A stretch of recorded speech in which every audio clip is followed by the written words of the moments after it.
Hi y'all, this is So Blessed. Welcome to the Blessed Place. How y'all doing?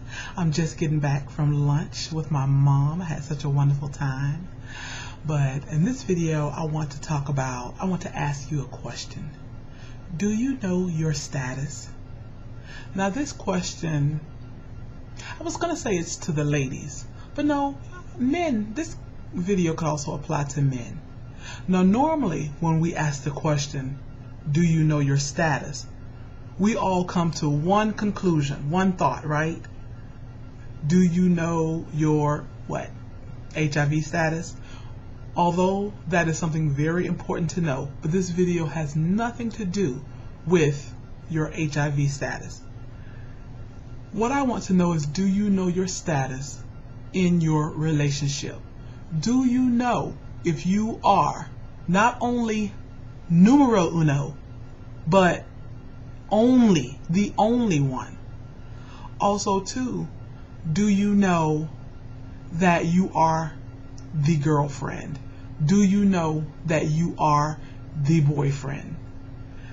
Now that might seem like a very odd question, and you would expect kids not to know their status in a relationship. For instance, I have a nephew.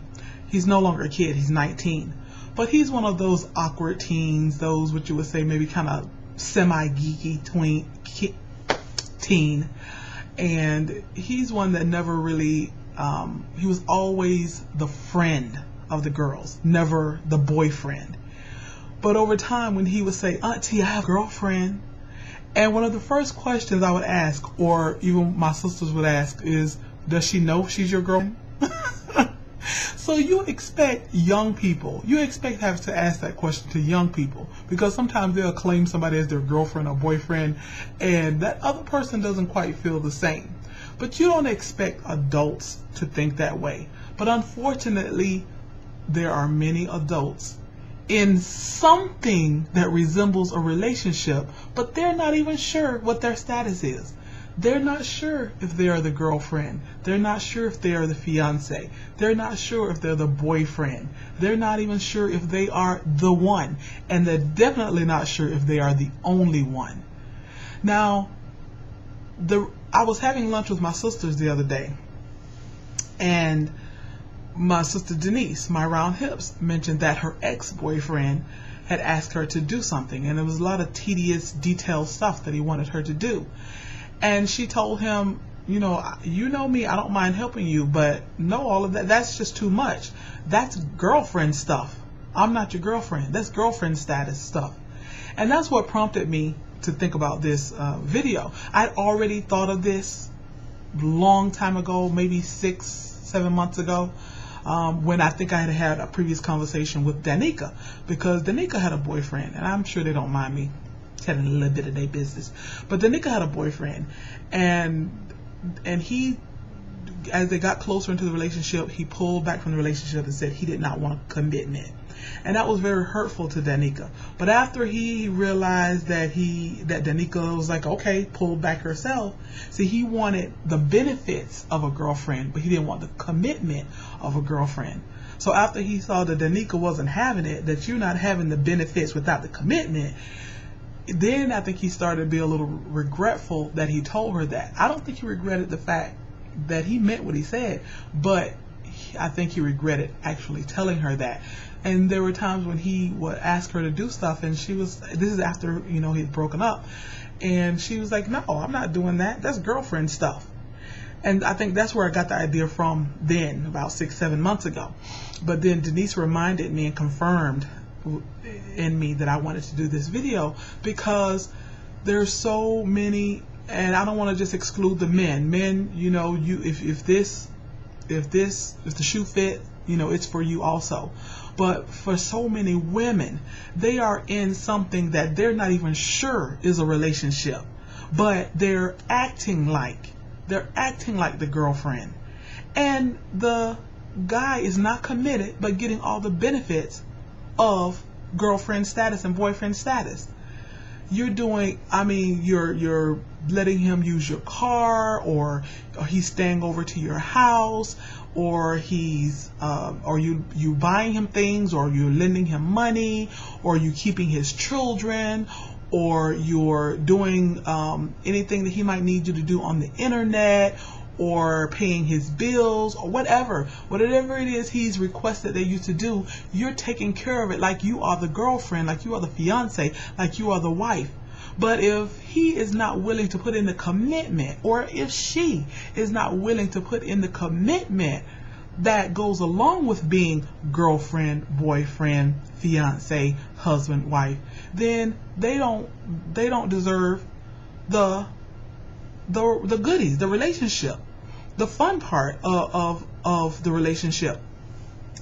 I remember once my husband and I were going to meet with a couple, and it was holidays, I think it was some kind of holidays, and maybe like 4th of July or whatever, but we were going like a dinner date with another couple, and one of his guy friends, he invited one of his guy friends to come. And I said, why would you invite a fifth wheel? Why would you ask him to come? He's like, baby, it's the holidays, and he, I felt sorry for him, and he doesn't have anywhere to go. And I said, that's his fault. That's not our fault, because he wants all the benefits of a girlfriend, but when it comes down to the holidays, he wants the benefits, but he doesn't want the commitment. When it comes down to the holidays, now he's lonely. That ain't our fault that he doesn't want the commitment, because we committed. It ain't our fault that he does not want to commit, and he don't need to be hanging around with us. Well, needless to say, my husband had to come up with an excuse why he couldn't hang with us. I mean, that might sound kind of mean, but hey. It wasn't the fact that I like him, and it wasn't the fact that I didn't want him going with us, but it's the fact that I don't like the fact that you want to play around and you want to get the benefits, but you don't want the commitment. But then when the holidays come around, you're sad and lonely, and you want to be the third wheel or the fifth wheel. No, not with us, baby. Put in the commitment like my husband did. Put in the commitment like I did. Anyways, y'all, there are too many of us that are just giving over ourselves to men. You're giving yourselves over to women who are not committed to you, and women, you're giving yourselves over to these men who are not committed to you. To me, it's like, having a job. You're in a job, and there are two people in a job, and one is going to work. The person is on time. The person is doing their work. The person is going above and beyond the call of duty, and this person is getting their accolades, and they're being promoted. And then you have another person who's calling out, not being loyal, discontent, not committed to the job, and not barely getting their work done, socializing with everybody.